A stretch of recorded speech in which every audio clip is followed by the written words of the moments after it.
لن يقدر عليه أحد يقول أهلكت مالا لبدا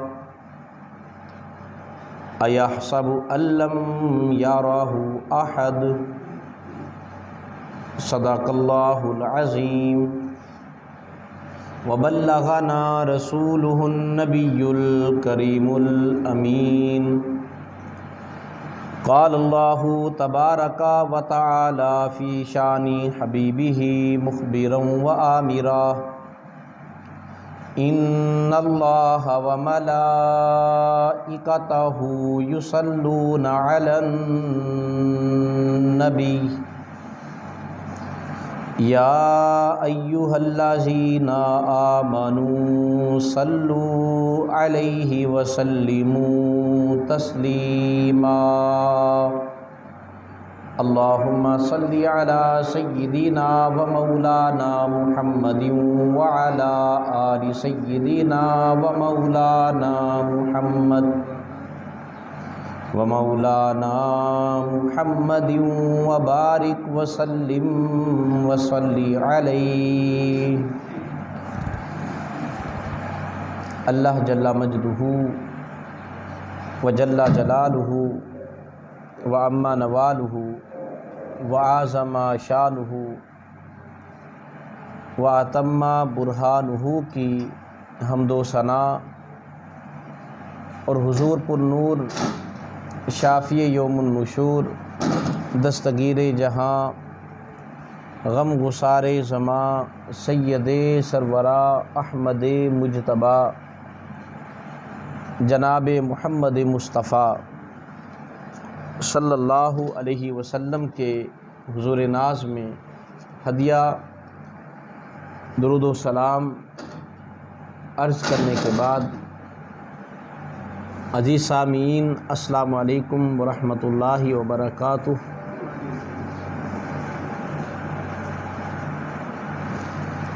آج جمعۃ الوداع، آخری جمعہ اس ماہ رمضان کا۔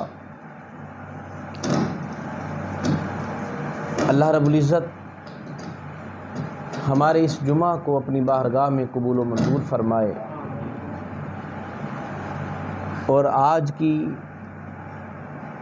حاضری کے صدقہ سے ہماری کامل مغفرت فرما دے۔ آپ حضرات کے سامنے سورہ بلد کی چند آیات تلاوت کی، جس میں اللہ رب العزت نے ابتدا کی قسم سے لا اقسم بہذا البلد، مجھے اس شہر مکہ کی قسم۔ یہ مکی صورت ہے۔ وَأَنْتَ حِلٌّ بِهَذَا الْبَلَدِ، اور یہ قسم اس لیے کھائی جا رہی ہے کہ محبوب آپ اس شہر میں رہتے ہیں۔ اگر یہ دوسری آیت نہ ہوتی، اختلاف رہتا کہ کس شہر کی قسم اٹھائی ہے، مکہ کی اٹھائی ہے، مدینہ کی اٹھائی ہے، کس شہر کی قسم اٹھائی۔ لیکن جب آگے ارشاد فرمایا کہ وَأَنْتَ حِلٌّ بِهَذَا الْبَلَدِ، آپ اس شہر میں رہتے ہیں، اس لیے اس شہر کی قسم۔ وَوَالِدٍ وَمَا وَلَدَ، اور آپ کے والد جناب ابراہیم علیہ السلام، اس کی قسم۔ یہ تین قسمیں کھائیں، اور یہاں پر یہ شہر مکہ کی قسم ہے، تو پھر یہ بھی سوال ہوا کہ مکہ افضل ہے یا مدینہ افضل ہے؟ افضل تو دونوں شہر ہی ہیں۔ مکہ کی افضلیت اپنی جگہ پر، مدینہ کی افضلیت اپنی جگہ پر، لیکن ان دونوں میں اگر تفاوت کیا جائے، فرق کو واضح کیا جائے کہ کون افضل ہے،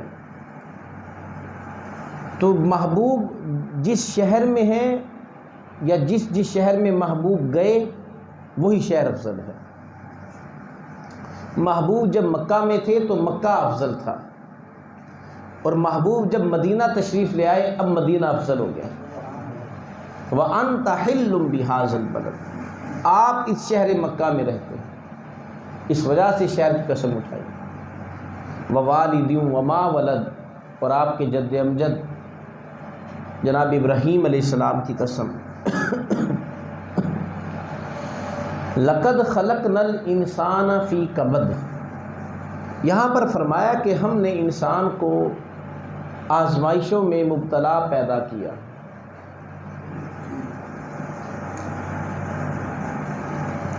تو انسان کی زندگی آزمائشوں میں گھری ہوئی ہے، اور دیکھیں یہاں پر جو قسم اٹھائی وہ شہر مکہ کی ہے، وہ اس وجہ سے کہ شہر مکہ میں جب آقا علیہ السلام نے اعلان نبوت کیا، جو اپنے تھے پرائے ہو گئے، قریبی دشمن بن گئے، ذہنی طور پر جسمانی طور پر آپ کو پریشان کیا گیا، راہوں میں کانٹے بچھائے گئے، گڑھے بھی کھودے گئے، قتل کی سازشیں بھی کی گئی اور تمسخر اڑایا گیا، سین حرم میں آپ سجدے میں تھے تو آپ کو تکلیف دی گئی۔ تو محبوب کی جو مکی زندگی ہے وہ آزمائشوں سے پر ہے، بہت ساری آزمائشیں ہیں۔ کبھی شیب ابی طالب کی گھاٹی میں 3 سال تک محصور رکھا، سوشل بائیکاٹ ہے، کھانے پینے کا کوئی سامان اس گھاٹی میں جانے نہیں دیتے۔ کبھی حضور کے صحابہ کو تکلیف دی جا رہی ہے، کبھی حضور کو پریشان کیا جا رہا ہے، اور کبھی دیوانوں کو حضور کے پیچھے چھوڑا جا رہا ہے۔ کبھی طائف کی وادی میں آقا علیہ السلام کے پیچھے اوباش رکھتے ہیں اور آپ کو پتھر مارتے ہیں۔ تو یہ بہت ساری آزمائشیں آئیں، تو لہٰذا اللہ رب العزت نے شہر مکہ کی قسم اٹھائی۔ پھر آگے جو اس قسم کھانے کے بعد جو مضمون بیان فرمایا کہ لَقَدْ خَلَقْنَا الْإِنسَانَ فِي كَبَدٍ، کہ ہم نے انسان کو آزمائشوں میں مبتلا پیدا کیا۔ یار یہ نہیں ہے کہ انسان کی زندگی میں سہولت ہی سہولت ہے، سکون ہی سکون ہے، آرام ہی آرام ہے۔ بندہ کبھی بھی یہ گمان نہ کرے کہ میری زندگی میں راحت ہی راحت ہو، یہ انسانی زندگی نہیں ہے۔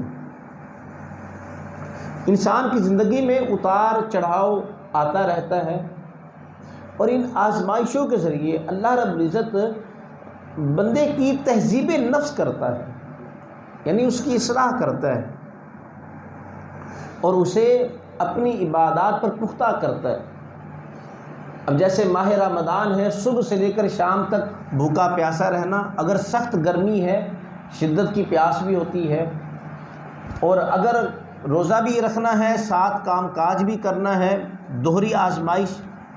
تو یہ آزمائش اب صلہ کیا ہے؟ لعلکم تتقون، تم متقی بن جاؤ گے۔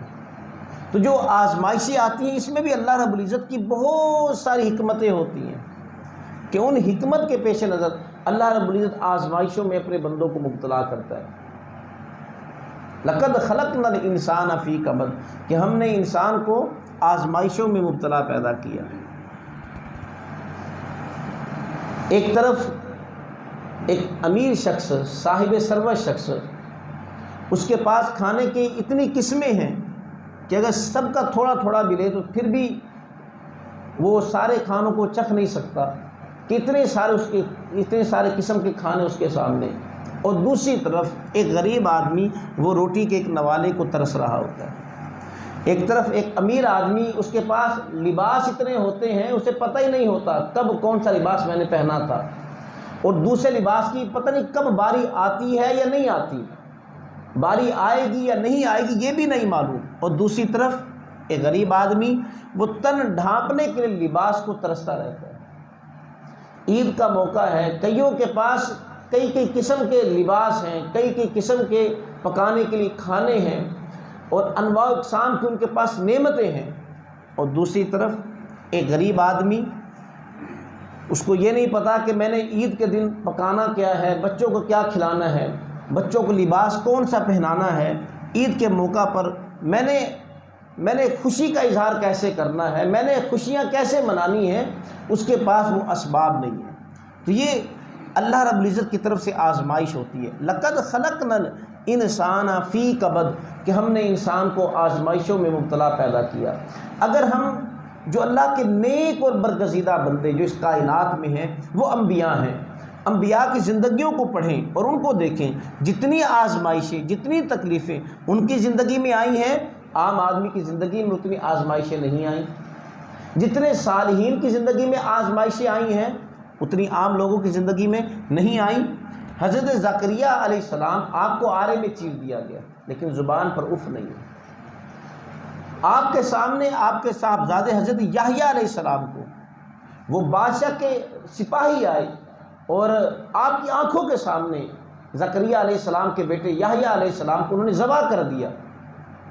معراج کی شب حضور کی ان کے ساتھ ملاقات ہوئی حضرت زکریہ علیہ السلام سے، تو حضور نے فرمایا کہ جب تمہارے بیٹے کو ذبح کر رہے تھے اس وقت آپ کی کیفیت کیا تھی؟ تو زکریہ علیہ السلام نے کہا میں نماز پڑھ رہا تھا اور میں نے نماز کو توڑا نہیں تھا۔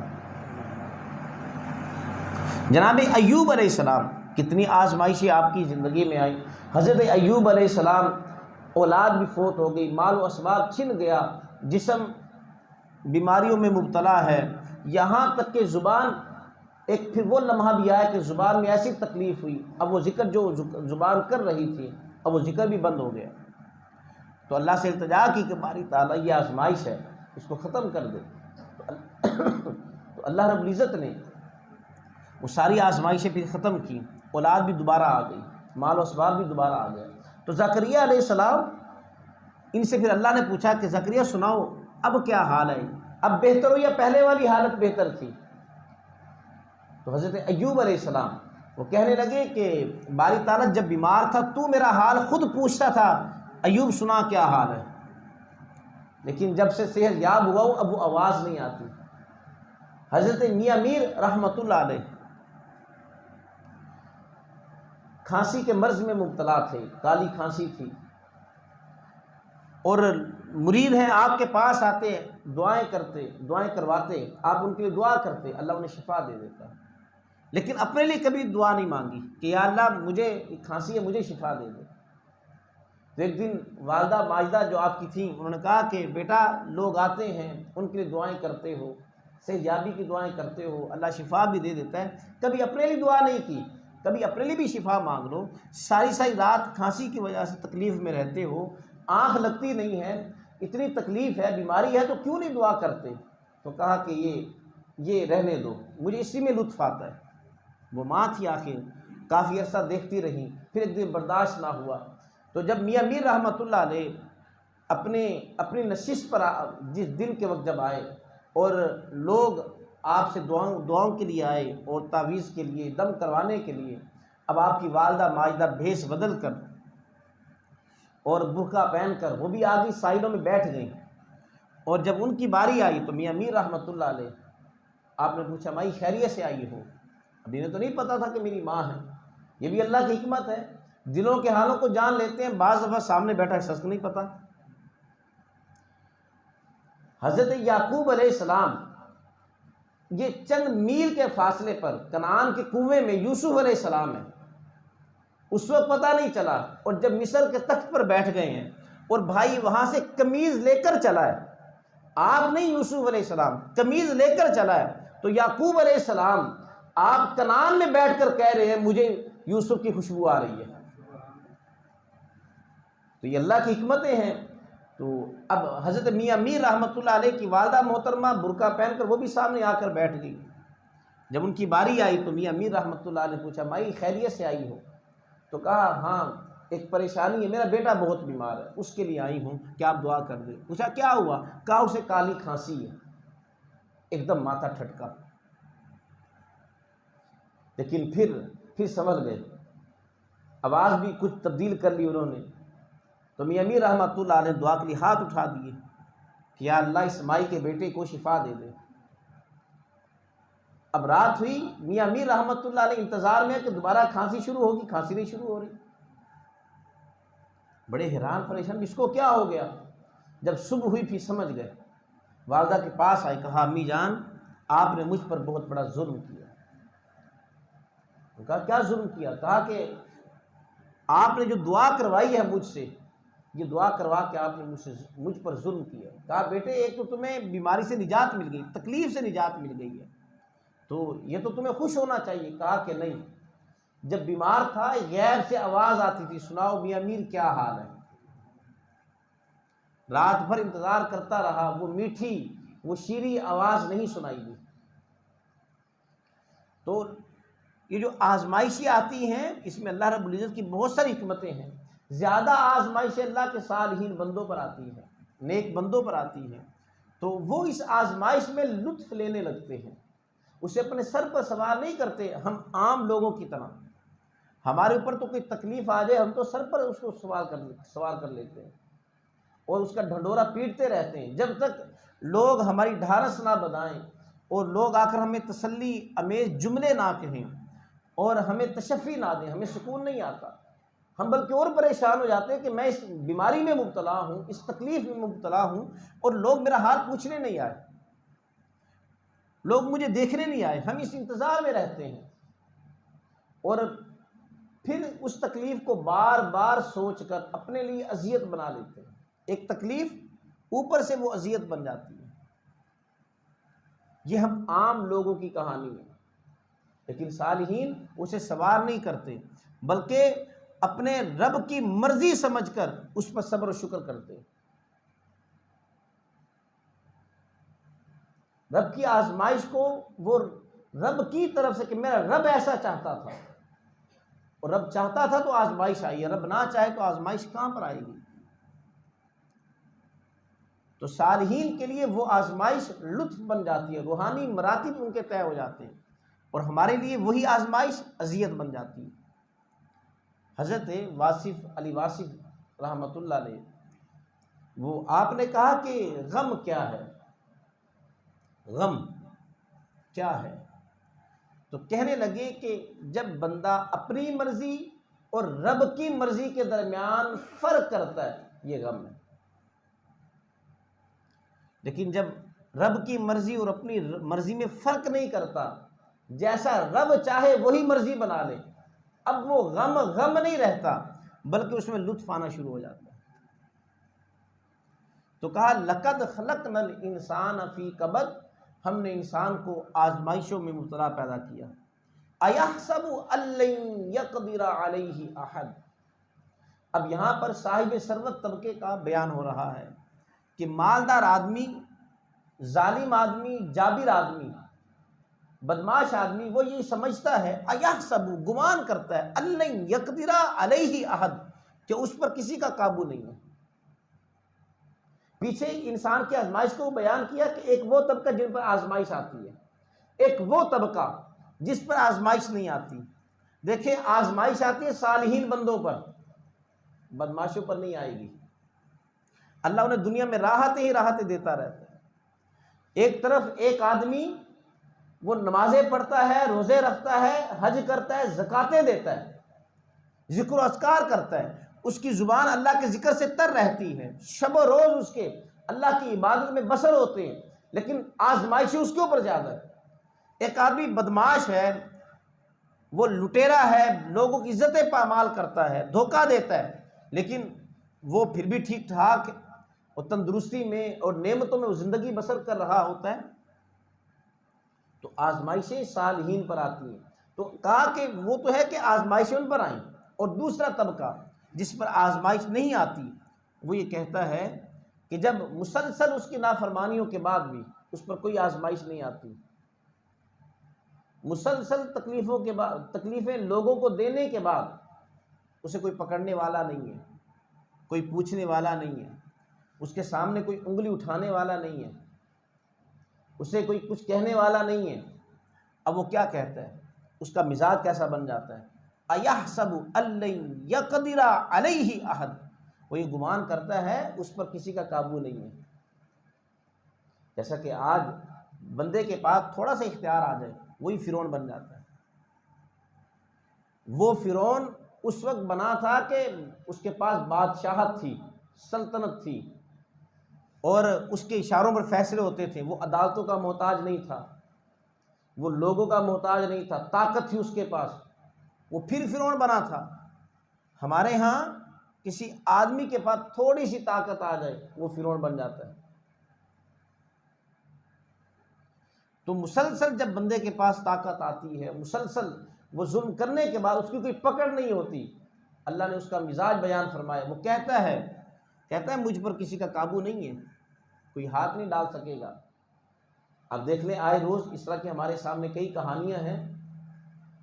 وقت کا وزیر اعظم ہو وہ بھی یہ کہتا ہے کہ مجھے کوئی پوچھنے والا نہ ہو۔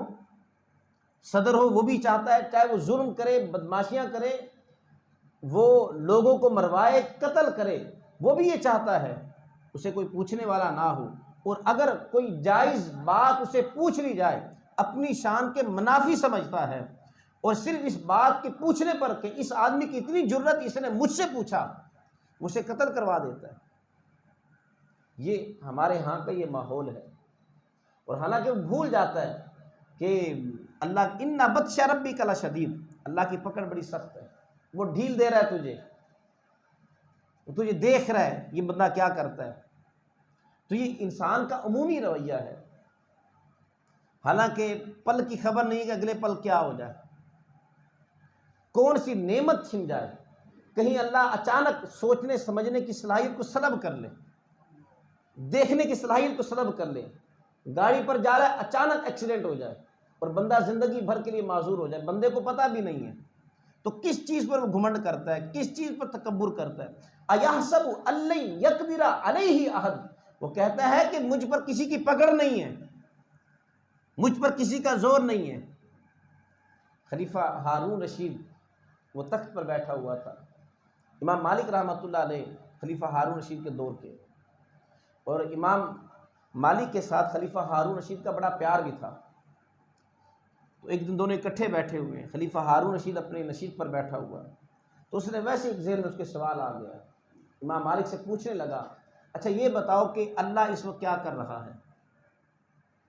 اب یہ سوال کوئی کافر کرے سمجھ بھی آ جائے، غیر مسلم کرے بات سمجھ بھی آ جائے، مسلمان ہو کر اب یہ سوال کرے بنتا نہیں ہے کہ اللہ اس وقت کیا کر رہا ہے۔ وہ رب ہے جو مرضی کرے، اسے کچھ بھی پوشیدہ نہیں ہے، وہ ہر وقت دیکھ رہا ہے، اسے نیند نہیں آتی، وہ کام کاج کا محتاج نہیں ہے، وہ دوپہر کو کیلولہ کرنا اس کا محتاج نہیں ہے، شام کو سونا اس کا محتاج نہیں ہے۔ اب یہ سوال بنتا نہیں ہے کہ اللہ کیا کر رہا ہے۔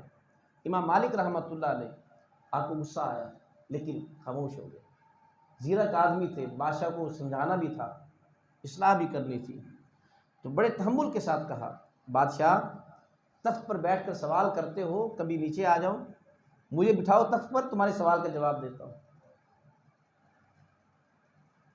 تو امام مالک تھے، وہ بھی عام آدمی تھا نہیں کہ بادشاہ کہتا کہ یہ کیا بات ہوئی کہ اپنے تخت پر بٹھا دو۔ خلیفہ ہارون رشید وہ نیچے آ گیا، امام مالک سے کہا جی بیٹھے آپ تخت پر۔ امام مالک تخت پر بیٹھ گئے، کہا اب سوال کرو۔ کہا وہی سوال ہے، اللہ اس وقت کیا کر رہا ہے؟ تو مسکرا پڑے، کہا اللہ ہارون رشید کو سمجھا رہا ہے کہ 1 منٹ لگتا ہے تیری جگہ پر امام مالک کو بٹھا دیتا ہوں۔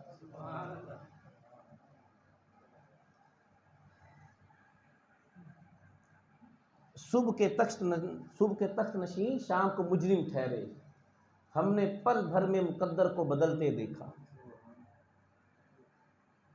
تو انسان کے اس عمومی رویے کو سورہ بلد میں بیان کیا، اَيَحْسَبُ أَن لَّن يَقْدِرَ عَلَيْهِ أَحَدٌ، بندہ یہ گمان کرتا ہے کہ اس پر کسی کا زور نہیں ہے، حالانکہ ایک پل لگتا ہے، ایک لمحہ لگتا ہے، اور پھر اس کے بعد یقول اہلکت مالا لبادا۔ اب یہاں پر یہ صاحب ثروت کا بیان ہو رہا ہے۔ ایک آیت تھی اس میں آزمائشوں کا ذکر ہے کہ انسان کو ہم نے آزمائشوں میں مبتلا پیدا کیا، اب اس کے بعد صاحب ثروت لوگوں کا بیان ہے، بدماشوں کا بیان ہے، مالداروں کا بیان ہے۔ پہلا یہ بیان، یہ گمان کرتا ہے کہ اس پر کسی کی قدرت نہیں ہے، پھر آگے بیان فرمایا یقول اہلکت مالا لبادا، وہ عیاشیوں میں فضول خرچیوں میں مال خرچ کرتا ہے، اور وہ کیا کہتا ہے اہلکت مالا لبادا، میں نے آسائشوں میں اتنا مال خرچ کر دیا، نیکی کے راستے میں نہیں، اپنے نفس کو خوش کرنے کے لیے۔ یقول اہلکت مالا لبادا، اللہ تللو میں نے اتنا مال خرچ کر دیا، بیٹے کی شادی کی میں نے وہ ناچنے والیوں پر اتنا پیسہ خرچ کر دیا، میں نے اس کام پر اتنا خرچ کر دیا جو کہ اچھے کام نہیں ہے، برے کام ہیں، گاڑیاں بھگانے پر اتنا میں نے پیسہ خرچ کر دیا نفس کو خوش کرنے کے لیے۔ یقول اہلکت مالا لبادا، پھر یہ بیان کرنے کے بعد اللہ نے فرمایا اَيَحْسَبُ الم یارہ احد، کیا وہ یہ گمان کرتا ہے کہ اسے کسی نے دیکھا نہیں ہے؟ وہ کیا سمجھتا ہے کسی کو پتہ نہیں ہے؟ ایحسب الم یارہ احد، ایک آنکھ ہے جو اسے دیکھ رہی ہے، ایک ذات ہے جو اس کا محاسبہ کر رہی ہے، ایک ذات ہے جس کے علم میں سب کچھ ہے، اور پھر ایک وقت آئے گا وہ تجھ سے پھر حساب لے گا، پھر تجھ سے پوچھے گا بتا تو نے کیا کیا۔ آج مال اللہ تللو میں خرچ کرنے کے بعد وہ کہتا ہے کہ اتنا مال میں نے اپنے نفس کو خوش کرنے کے لیے خرچ کر دیا اور مجھے کوئی پوچھنے والا نہیں ہے، میں نے فلاں کی عزت کو پامال کر دیا، فلاں کے ساتھ میں نے یہ کیا اور مجھے کوئی پوچھنے والا نہیں ہے۔ ایحسب الم یارہ احد، اس کا یہ گمان ہے کہ اسے کسی نے دیکھا نہیں ہے، ایک آنکھ ہے جو دیکھ رہی ہے، پھر ایک وقت آئے گا، رب ہوگا اور بندہ سامنے ہوگا، اب بتا زندگی کس چیز میں بسر کی، اب جواب دے، بتا مال کس چیز میں خرچ کیا، کمایا کہاں سے تھا؟ اور جب تک ان سوالوں کے جواب نہیں دے گا، حدیث میں اللہ بندے کو اپنے سامنے سے ہٹنے نہیں دے گا۔ تو آج اپنا محاسبہ کر لیں قبل اس سے کہ رب ہمارا اس وقت پھر محاسبہ کرے اور اس وقت پھر ہمارے پاس کوئی جواب نہ ہو۔ موتو قبل ان تموت، قبل اس سے کہ تمہیں موت آ جائے اس سے پہلے مر جاؤ۔ اور یہ مرنا ظاہری آنکھوں کا بند کرنا نہیں ہے، یہ مرنا اس انداز میں کہ جس طرح انسان مرنے کے بعد اس کی اپنی مرضی نہیں ہوتی، رب کی مرضی ہوتی ہے، تو اس مرنے سے پہلے مر جاؤ کہ اپنے آپ پر اپنی مرضی نہ چلا، اب تو رب کی مرضی چلا، تیرا رب جیسے چاہے اس طرح زندگی بسر کر۔ پھر اس کے بعد اللہ رب العزت نے آگے بیان فرمایا الم نجعل لہ عینین، کیا ہم نے تمہیں دو آنکھیں نہیں دی تھی دیکھنے کے لیے، سمجھنے کے لیے، ولسان و شفتین، ایک زبان اور دو ہونٹ نہیں دیے تھے؟ اب یہاں پر ترغیب دی جا رہی ہے، یہ بیان کیا جا رہا ہے کہ تم اگر خود نیکی نہیں کر سکتے، دیکھ تو رہے تھے نا کہ اس کو فلاں چیز کی حاجت ہے، تم کسی کو کہہ دیتے، دیکھ رہے تھے، دیکھ لیا، صرف دیکھنا تھا، اب کہنا بھی تھا تو کہا وَلِسَانٌ وَشَفَتَيْن، تمہیں دو ہونٹ ایک زبان نہیں دی، جب دیکھ لیا کہ فلاں حاجت مند ہے اور تم خود مدد نہیں کر سکتے، اور ایک شخص وہ فضول خرچیوں میں مال خرچ کیے جا رہا ہے، اپنے نفس کو خوش کیے جا رہا ہے، وَلِسَانٌ وَشَفَتَيْن، دو ہونٹ ایک زبان دی تھی، اب تو اس زبان کو ہلا، اب تو اس کو ترغیب دے، اس کو راغب کر کہ یار فلاں ہمارا بھائی حاجت مند ہے، اس کی مدد کرو۔ وَهَدَيْنَاهُ النَّجْدَيْنِ، اور ہم نے تمہارے سامنے دونوں راستے در رکھ دیے تھے، ایک سیدھا راستہ صراط مستقیم کا راستہ، ایک شیطان کا راستہ، اور پھر تجھے عقل دے دی تھی، عقل دی تھی اور سامنے ہر چیز تیرے سامنے رکھ دی کہ اگر سیدھے راستے پر چلے گا، اگرچہ راستہ پر خطر ہے، راستہ پر خار ہے، مشکلات ہے، آزمائشیں ہیں، لیکن سلا جنت ہے۔ وَهَدَيْنَاهُ النَّجْدَيْنِ، تجھے عقل بھی دے دی تھی، دونوں راستے تیرے سامنے رکھ دیے تھے، تو کس راستے پر چلا، نیکی کے راستے پر یا بدی کے راستے پر؟ آپ اور میں غور کریں، اللہ رب العزت نے عقل دے دی اور ہمیں اچھے اور برے کی تمیز بھی دی ہے، یہ نہیں کہ اچھے اور برے کی تمیز نہیں دی، اچھے اور برے کی تمیز بھی دی ہے، کوئی نہ بھی بتائے، ایک جبلی ہدایت ہے، آدمی کا نفس خود سمجھتا ہے کہ یہ کام برا ہے، یہ کام اچھا ہے، یہ میں غلط کر رہا ہوں، یہ نہیں کر رہا۔ جیسا کہ جناب ابراہیم علیہ السلام جب آپ نے مشرکین کے بتوں کو توڑا اور ایک بڑے بت کے کندھے پر کلہاڑا رکھ دیا، اور جب قوم آئی انہوں نے دیکھا کہ ان کے بت، کسی کی ٹانگ ٹوٹی ہوئی ہے، کسی کا بازو ٹوٹا ہوا ہے، کسی کا سر دھڑ سے الگ ہے، کوئی چکنا چور ہے، ٹکڑے ٹکڑے ہوئے پڑا ہے، تو اب پتہ چلا کہ جناب ابراہیم ہمارے بتوں کو برا کہا کرتے تھے، ابراہیم علیہ السلام کے پاس آ گئے، تو آپ نے کہا کہ مجھ سے کیا پوچھتے ہو کہ تمہارے بتوں کو میں نے توڑا، یہ جو بڑا بت ہے اس سے پوچھو جس کے کندھے پر کلاڑا ہے۔ جب یہ بات کہی نا، اب اس منظر کو اللہ نے قرآن میں بیان کیا، ایک مرتبہ ان کے اندر ان کے نفسوں نے، جو جبلی ہدایت ہوتی ہے جو اللہ کی طرف سے ہوتی ہے دل سے، وہ ایک دفعہ شرمندہ ہوئے کہ واقعی بات تو صحیح کہہ رہے ہیں ابراہیم، یہ جو بڑا بت ہے کلہاڑا اس کے کندھے پر ہے، اور پھر وہ یہ کہنے لگے یہ تو بات نہیں کر سکتا، تو جب یہ بات نہیں کر سکتا تو وہ یہ تمہاری مدد کیا کرے گا، نفع نقصان کیا دے گا۔ اب جب یہ خیال ان کے دل میں، ایک مرتبہ دل نے اندر سے چٹکی لی، کہا غلط کر رہے ہو تم بھی، یہ جبلی ہدایت ہوتی ہے جو اللہ کی طرف سے۔ بچہ مادری شکم سے پیدا ہوتا ہے، بچے کو کیا پتا کہ میں نے دودھ کہاں سے پینا ہے، لیکن جیسے ماں اسے سینے کے قریب کرتی ہے وہ خود بخود دودھ پینا شروع ہو جاتا ہے، حالانکہ چند گھنٹوں کا بچہ ہے، اسے کسی نے سمجھایا نہیں ہے، یہ جبلی ہدایت ہے جو اللہ کی طرف سے ہوتی ہے۔ بطخ کا چھوٹا سا بچہ پانی میں چھلانگ لگا دیتا ہے، حالانکہ چوزا ہے، مرغی کا بچہ وہ نہیں چھلانگ لگائے گا، بطخ کا لگا دیتا ہے، حالانکہ ماں نے ابھی تیرنا سکھایا نہیں ہے، اسے کسی نے بتایا نہیں ہے، لیکن اس کو پتہ ہے میں اس میں تیر لوں گا۔ یہ جبلی ہدایت ہے جو اللہ کی طرف سے ہے۔ چھوٹا سا بچہ وہ بھی مار کو سمجھتا ہے کہ مجھے مارا گیا ہے، یہ جبلی ہدایت ہے جو اللہ رب العزت اس بچے کو دیتا ہے۔ تو وہ ہدیناہم نجدین، تو کہا ہم نے تمہیں عقل نہیں دی، دو راستے تمہارے سامنے تھے، تمہیں نہیں پتا تھا اچھے برے کی تمیز میں نے کس راستے پر چلنا ہے، اور آج جس زمانے سے ہم گزر رہے ہیں، پتہ ہونے کے باوجود بھی کہ یہ کام غلط ہے اور میں غلط آدمی کی تائید کر رہا ہوں، باوجود یہ جاننے کے ہم پھر بھی غلط آدمی کی تائید کرتے ہیں، ظالموں کا، جابروں کا، بدماشوں کا ہم ساتھ دے رہے ہوتے، جانتے بوجھتے بھی یہ شخص ظالم ہے، یہ میرا دوست ہے اس وجہ سے اس کے ساتھ کھڑا ہوں، اگرچہ وہ غلط ہے۔ تو بندہ کیا سمجھتا ہے وہ بچ جائے گا۔ وَهَدَيْنَاهُمْ نَجْدَيْنِ، یہ ساری چیزیں اتمام حجت اللہ نے پہلے کر دی ہے تاکہ کل قیامت کے دن بندہ یہ اعتراض کر ہی نہ سکے مجھے پتہ نہیں تھا، وہ سارے اعتراضات اللہ نے ختم کر دیے۔ فَلَقْتَحَمَ الْعَقَبَةَ، فرمایا کہ تو مشکل گھاٹی پر چڑھا ہی نہیں ہے۔ مشکل گھاٹی کیا ہے؟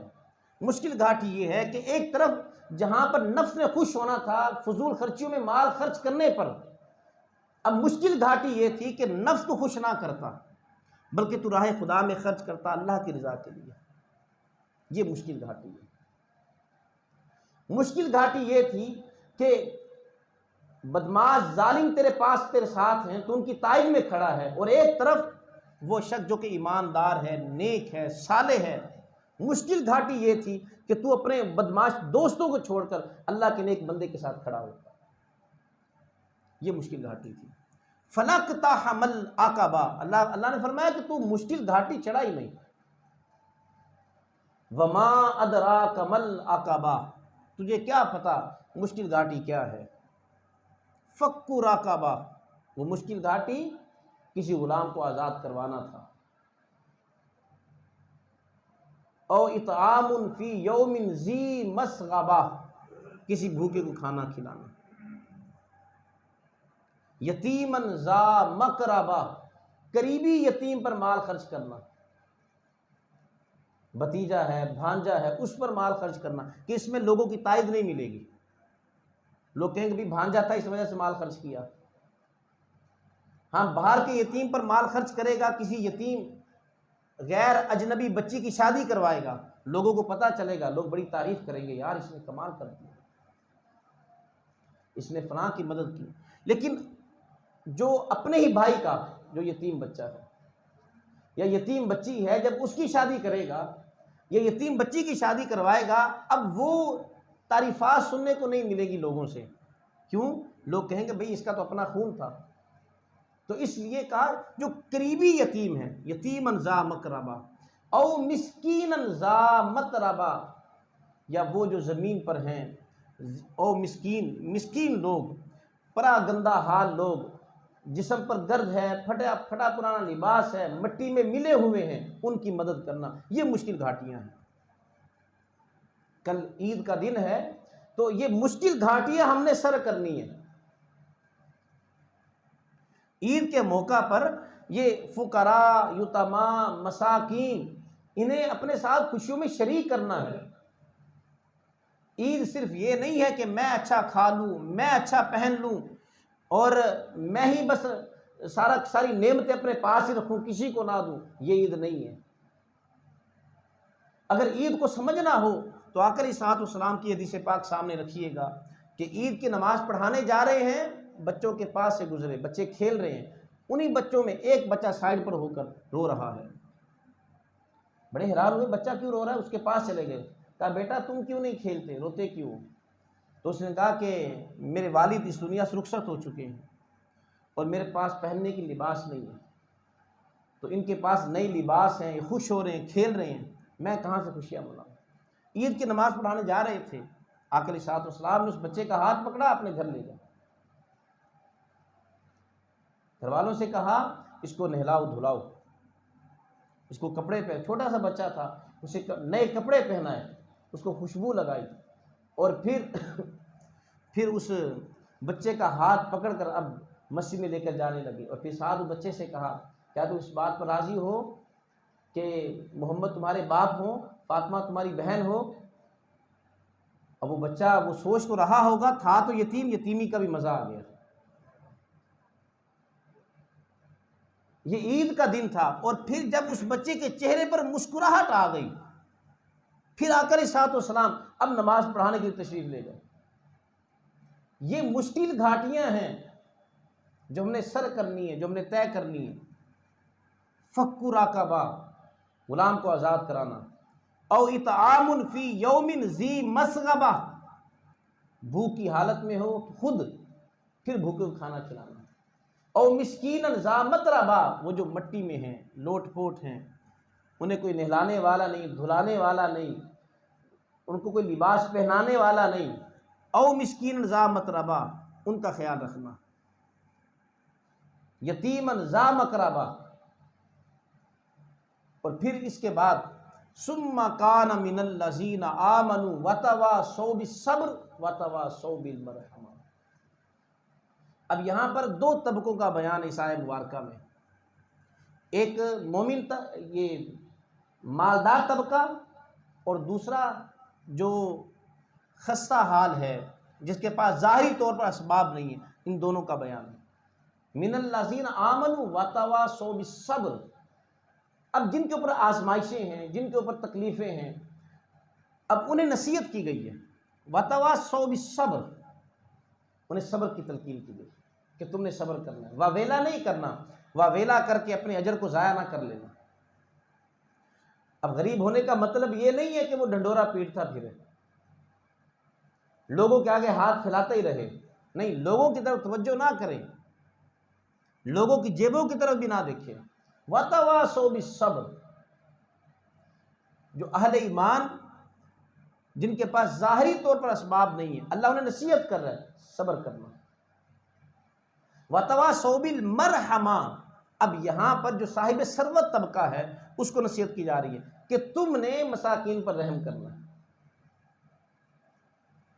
غریب کو کہا تو نے صبر کرنا ہے تاکہ تیرا اجر ضائع نہ ہو۔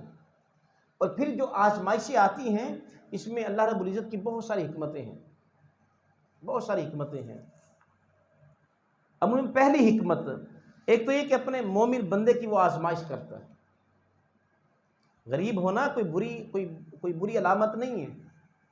آقا علیہ الصلوۃ والسلام نے آپ نے فقر کو اختیار کیا، بلکہ حضور دعا کیا کرتے تھے کہ باری تعالیٰ مجھے مسکین رکھنا، اور مساکین میں میری موت ہو، اور قیامت کے دن انہی میں میرا حشر کرنا۔ ام المؤمنین حضرت عائشہ صدیقہ رضی اللہ تعالی عنہ نے پوچھا یا رسول اللہ ایسا کیوں؟ تو حضور نے فرمایا کہ عائشہ تم نہیں جانتے، یہ مساکین، فقراء، یہ ظاہری طور پر اسباب نہ رکھنے والے لوگ قیامت کے دن امراء سے وہ 600 سال پہلے جنت میں داخل ہو جائیں گے۔ 1000 سال کا دن ہوگا، 600 سال پہلے جنت میں داخل ہو جائیں گے۔ اس لیے میں دعا کرتا ہوں کہ یا اللہ مجھے انہی میں رکھنا اور مساکین میں میرا حشر کرنا۔ تو پہلی چیز مومن بندے کی آزمائش، جیسا کہ اللہ رب العزت اپنے نیک صالحین بندوں کو زیادہ آزماتا ہے۔ اور دوسری چیز اپنے بندوں کو آزمائش میں مبتلا کرنا، یہ اس کے گناہوں کا کفارہ بن جاتی ہے۔ جو آزمائشیں آتی ہیں، جو تکلیفیں آتی ہیں، کبھی بچہ بیمار ہو گیا یا بچہ فوت ہو گیا یا قریبی چیز چھن گئی، اللہ کی طرف سے آزمائش تھی، تو کیا اللہ رب العزت اس تکلیف کو اس کے لیے کفارہ بنا دیتا ہے۔ حدیث پاک میں ہے کہ آقا علیہ الصلوۃ والسلام نے فرمایا مومن کو ایک کانٹا بھی چبھے تو یہ چبھنا اس کے لیے اس کے گناہوں کا کفارہ بن جاتا ہے۔ اور مسلسل آزمائشیں آئیں، مسلسل تکلیفیں آئیں، مسلسل بیماریاں آئیں، اللہ بندے کو گناہوں سے پاک کر دیتا ہے۔ تو یہ اس کی دوسری حکمت۔ تیسری حکمت، نیک اور متقین لوگوں کے درجات کو بلند کرنا، کہ جب آزمائش آتی ہے وہ اس پر صبر کرتے ہیں، اللہ ان کے درجات کو بلند کر دیتا ہے۔ حدیث پاک میں کہ اللہ رب العزت کسی بندے کو، اللہ کی بارگاہ میں کسی بندے کا کوئی مقام طے ہوتا ہے کہ اس کو یہ مقام دینا ہے، لیکن وہ اپنے عمل کے ذریعے اس مقام کو حاصل نہیں کر پاتا، تو کیا ہوتا ہے کہ اللہ رب العزت اسے تکلیف میں مبتلا کرتا ہے، آزمائش میں مبتلا کرتا ہے، اس آزمائش پر بندہ صبر کرتا ہے، اب وہ جو مقام جو طے ہوتا ہے اللہ کی بارگاہ میں، اس صبر کرنے پر اللہ اسے وہ مقام عطا کر دیتا ہے۔ اور چوتھی حکمت، جب انسان کے اوپر مال کا دروازہ کھل جائے نا تو بعض دفعہ انسان لاپرواہ ہو جاتا ہے، سیدھے راستے سے بھٹک جاتا ہے، بعض دفعہ گناہ بھی سرزد ہو جاتے ہیں۔ مال ہے نا، پیسہ آ گیا تو سب کچھ اس کے ہاتھ میں ہے، بعض دفعہ وہ رات کو پھر وہ شراب کی بوتلیں بھی چڑھا لیتا ہے، بعض دفعہ بس موڈ ہوا چلے جی آج محفل سج جائے، اور وہاں پر پھر برائیوں کی محفل بھی سج جاتی ہے۔ مال جو ہے نا وہ اس کے پاس ہے، وہ خرچ کر سکتا ہے، جی آج دل چاہ رہا ہے کہ آج کوئی ساز ہو جائے، کوئی ناچ گانا ہو جائے، پیسے بھی ہیں نچوانے والوں کو دینے کے لیے، سب کچھ ہے اس کے پاس، تو مال زیادہ بندہ بھٹک جاتا ہے، تو بعض دفعہ اللہ رب العزت بندے کو پھر آزمائش میں مبتلا کر دیتا ہے، غافل کو تنبیہ کرنے کے لیے غفلت کا شکار نہ ہو، سیدھے راستے پر آ جائے۔ تو یہ آزمائشیں اللہ کی طرف سے نعمتیں ہیں۔ حضرت با یزید بستامی رحمۃ اللہ علیہ آپ ایک دن لوگوں کو بتانے لگے کہ غموں کے فضائل کیا ہیں، غموں کے فضائل کیا ہیں، تو کسی نے کہا کہ لوگ تو نعمتوں کے فضائل بتاتے ہیں، آسائشوں کے فضائل، آپ غموں کے فضائل بتا رہے ہیں، یہ کون سے فضائل ہیں؟ آپ نے کہا ہاں غموں کے فضائل بھی ہوتے ہیں، جب غم آتا ہے بندہ اللہ کے قریب ہو جاتا ہے، فضل نہیں تو اور کیا ہے، جب غم آتا ہے بندہ، وہ غم بندے کے گناہوں کا کفارہ بن جاتا ہے، اللہ کا فضل نہیں تو اور کیا ہے۔ غم آتا ہے بندہ جو پہلے ڈھیلا ڈھالا، جو تھوڑی سی نفس میں سستی آ رہی ہوتی ہے، جیسے ہی غم آتا ہے بندہ سیدھا ہو جاتا ہے، یہ غموں کے فضائل ہیں۔ تو جو محروم طبقہ، اسے وَتَوَاصَوْا بِالصَّبْرِ، اسے صبر کی تلقین کی، تو نے صبر کرنا ہے، اور جو امراء کا طبقہ وَتَوَاصَوْا بِالْمَرْحَمَةِ، انہیں رحم کی تلقین کی کہ تو نے فقراء کا، غرباء کا، مساکین کا تو نے خیال رکھنا۔ کل یوم العید ہے، تو عید کے دن ہم نے یہ مشکل گھاٹیاں طے کرنی ہیں، فَلَقْتَحَمَ الْعَقَبَةَ، تو مشکل گھاٹی پر چڑھا نہیں، ہم نے مشکل گھاٹیاں طے کرنی ہیں اپنی عید کی خوشیوں میں۔ وہ جو محروم طبقہ ہے جن کے پاس کھانے کے لیے کچھ نہیں، عید کے دن بھی بیچارے پریشان بیٹھے ہوتے ہیں، آج پکانا کیا ہے، عید کے دن پریشان بیٹھے ہوتے ہیں، بچوں کو کہاں سے کچھ کھلانا ہے، بندہ خود تو صبر کر لیتا ہے، بچے کہاں پر صبر کرتے ہیں، وہ تو کھیلنے کو تو چاند بھی مانگ لے، ضد پر آ جائے نہیں یہ کھلونا لینا ہے، ماں باپ پریشان ہوتے ہیں، بچے کو کہاں سے لے کر دیں، بچوں کی ضد کو کہاں سے پورا کیا جائے، تو ایسے لوگ وہ بیچارے گھروں میں بیٹھے ہوئے ہوتے ہیں۔ تو زیادہ دور تک نہ جائیں، کم از کم جو ہمارے اپنے چک میں ہیں، جو ہمارے دائیں بائیں رہنے والے لوگ ہیں، جو ہمسائے ہیں، خواہ گلی کی وہ دوسری نکڑ پر کیوں نہ ہو، 3 گلیاں چھوڑ کر کیوں نہ ہو، ایسے لوگوں کا خیال رکھنا یہ ہماری ذمہ داری ہے۔ یہ مشکل گھاٹیاں ہم نے طے کل کرنی ہیں، جہاں پر کچھ کھانے کے لیے اپنے لیے لے کر آئے، جو سفید پوش آدمی ہے کہ وہ لوگوں کے آگے ہاتھ نہیں پھیلاتا، لیکن اس کے حالات ہم جانتے ہیں کہ بے روزگار شخص ہے، یا شوہر فوت ہو چکا اور وہ خود بوڑھی عورت ہے اور بیٹیاں ہیں، کم از کم عید کے دن تو ہم ان کے لیے کچھ ظاہری اسباب کر سکتے تاکہ اس موقع پر ان لوگوں کو اپنی خوشیوں میں شامل کیا جا سکے، اور حضور کی حدیث پاک پر جو یتیم کے ساتھ حسن سلوک کیا اس پر عملی طور پر عمل کیا جا سکے۔ اللہ رب العزت ہم سب کو عمل کی توفیق عطا فرمائے۔ وصلی اللہ تعالی علی حبیبہ محمد وآلہ وصحبہ۔